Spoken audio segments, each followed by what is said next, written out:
Halo adik semua, perkenalkan nama saya Yowas Fardes Tampebolon. Di sini saya akan membawakan pelajaran IPS, yaitu tentang perubahan ruang dan interaksi antar ruang akibat faktor alam. Sebelumnya Bapak mau bertanya kepada adik-adik semua, bagaimana kabar kita semua hari ini? Bapak harap adik-adik semua tetap sehat di rumah. Seperti yang kalian ketahui, bahwasanya negara kita ini masih dilanda oleh wabah virus COVID-19.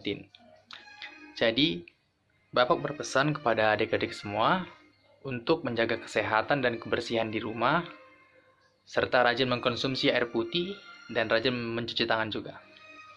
Oke, mari kita masuk ke pembelajaran kita hari ini, yaitu tentang perubahan ruang dan interaksi antar ruang akibat faktor alam.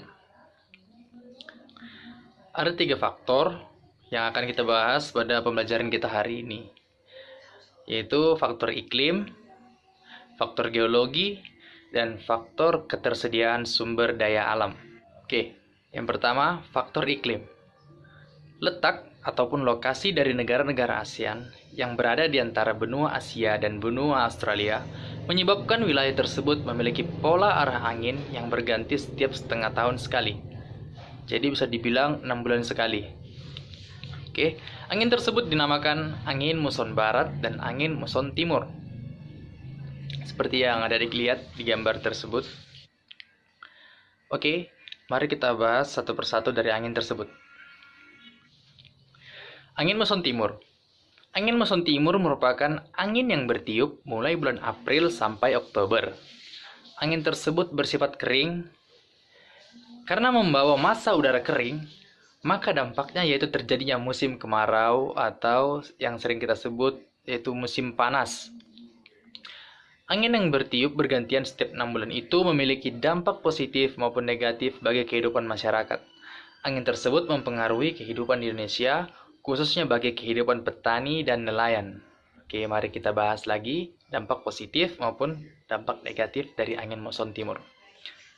Oke, dampak positif terjadinya angin muson timur ke Indonesia. Yang pertama yaitu hasil panen lancar. Masuknya angin muson timur membuat para petani merasa tenang. Proses panen di lahan pertanian lancar dan hasilnya cukup bagus dan memuaskan. Petani tidak merasa khawatir dengan datangnya angin muson timur.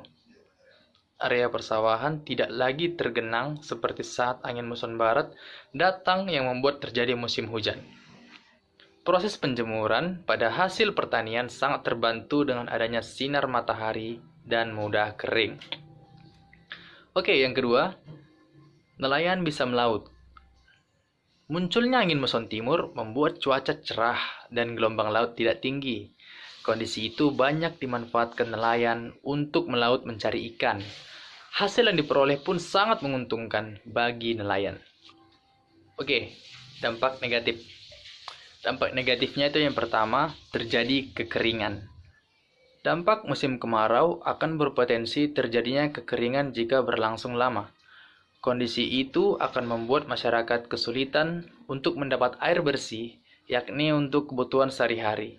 Bahkan ada beberapa daerah yang akan mengalami kekeringan saat musim kemarau datang. Banyak juga pohon-pohon yang menjadi kering dan mati karena kekurangan air. Yang kedua, meningkatnya risiko kebakaran hutan. Potensi terjadinya kebakaran hutan akan mudah terjadi karena pohon-pohon akan menjadi kering, yaitu dikarenakan dampak dari cuaca yang panas. Kondisi itu akan memudahkan daun-daun terbakar dan menjalar semakin luas. Banyak kasus kebakaran hutan yang terjadi saat memasuki musim kemarau. Bahkan kebakaran tersebut bisa berlangsung lama. Lanjut ke angin muson barat.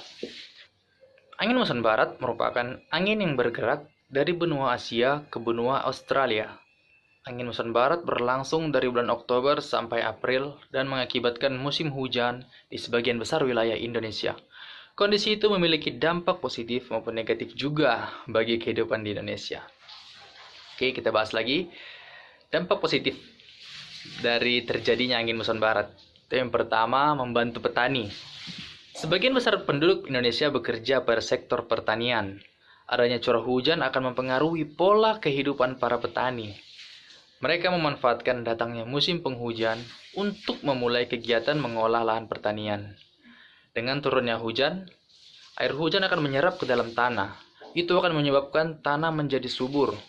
Apabila tanah subur, itu akan berperan penting bagi pertumbuhan tanaman padi. Tanaman menjadi subur dan hasil produksi pun meningkat. Oke, yang kedua, membantu imigrasi. Curah hujan yang turun menjadi sumber air pada sistem irigasi. Volume air yang tinggi akan ditampung pada bendungan irigasi, kemudian dikendalikan sistem pengairan untuk mengairi lahan pertanian, sehingga lahan pertanian tidak mengalami kesulitan air saat musim kemarau tiba. Yang ketiga, mengurangi polusi udara. Saat hujan turun, akan mengurangi polusi udara yang menyebabkan penyebab pencemaran udara. Ketika hujan turun, maka debu-debu yang berada di udara akan ikut hanyut terbawa air hujan. Kondisi itu membuat udara menjadi lebih sejuk dan aman bagi kesehatan. Oke, lanjut. Kita akan bahas ke dampak negatifnya, yaitu yang pertama, menimbulkan banjir. Curah hujan yang tinggi dan berlangsung cukup lama akan menimbulkan genangan dan dapat menyebabkan banjir di lingkungan kita. Genangan air maupun banjir terjadi karena banyaknya sampah yang menutupi aliran air, sehingga membuat aliran air tidak lancar dan membuatnya menjadi meluap ke permukaan. Kondisi itu juga akan timbul berbagai penyakit di masyarakat, yakni seperti demam berdarah, gatal-gatal, dan lain-lain. Yang kedua, tanah longsor.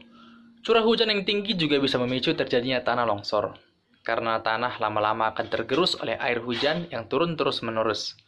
Longsor juga bisa terjadi karena penebangan hutan, yakni karena tidak dilakukannya penanaman pohon kembali. Iklim yang dipengaruhi tiupan angin muson dinamakan iklim muson. Selain iklim matahari dan iklim muson, wilayah negara-negara ASEAN juga dipengaruhi iklim fisis. Iklim fisis dipengaruhi keadaan fisik suatu wilayah, seperti perairan laut, gunungan, dan dataran. Oke, kita masuk ke faktor geologi. Berdasarkan faktor-faktor yang berkaitan dengan kondisi geologi seperti kondisi tanah dan batuan penyusunan-penyusunannya di bumi, negara ASEAN berada di daerah tumbukan antar lempeng.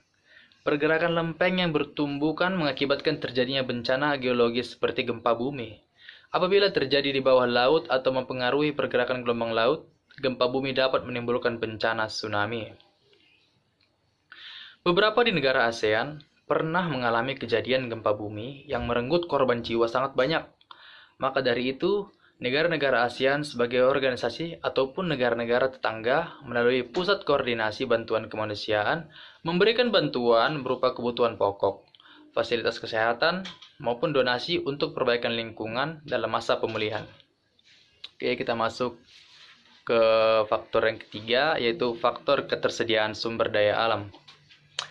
Hampir semua negara-negara ASEAN memiliki sumber daya alam berupa bahan tambang, terkecuali negara Singapura.